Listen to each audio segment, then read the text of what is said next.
Both cars and cyclists demand their space, so they often end up in a hard fight for the right of way. To Continental, it is all about safety. Their vision is zero traffic accidents. Unfortunately, road rage is on the rise in Denmark. More than 35% of Danes have experienced road rage, and when emotions rule, we forget everything about safety. We investigated and found that the problem was even worse than expected. De kører som om de er udødelige. Så kan det godt være, der kommer en reaktion. Det kan godt være sprinklervæske. Jeg kalder det forsøg på uoverlagt manddrab. Ude af proportion. We decided to change this. The first step was to establish the issue. We created video content where some of the biggest influencers, institutions, and opinion leaders representing both cyclists and motorists shared their views on the problem. We told them not to hold back. Op i røven med færdselsloven. And from that moment, the debate was on. So we started step 2.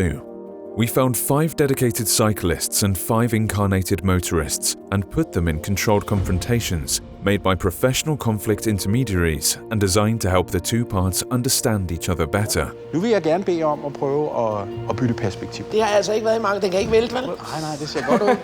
For the first time, they saw road rage from each other's perspective and used their newfound common ground to co-create a charter of advice on how to handle conflicts. Med, vi har set hinanden. Ja, og tage hensyn. Ja, og sådan en højere grad af tolerance. Ja. Respekt.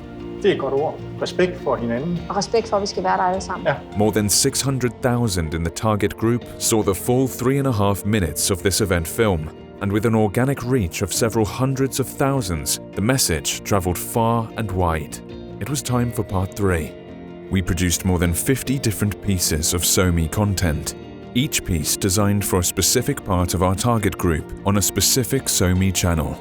Soon we had thousands of people sharing their personal views and stories, and our posts. The result was an engagement rate far beyond benchmark, and more than 50 million impressions. The campaign sparked a national debate on road rage and traffic safety. The participants from our confrontation films were invited to Good Morning Denmark and The Evening Show, Denmark's biggest talk shows. Prime Minister Lars Løkke Rasmussen talked about the campaign in podcast radio Godafruit, and more than 40 media outlets ran stories on our subject. Our campaign line was even used as a comment on social media. With Share the Road, Continental generated great awareness about the brand, started an important debate, and took a big step towards fulfilling their vision of zero traffic accidents in Denmark.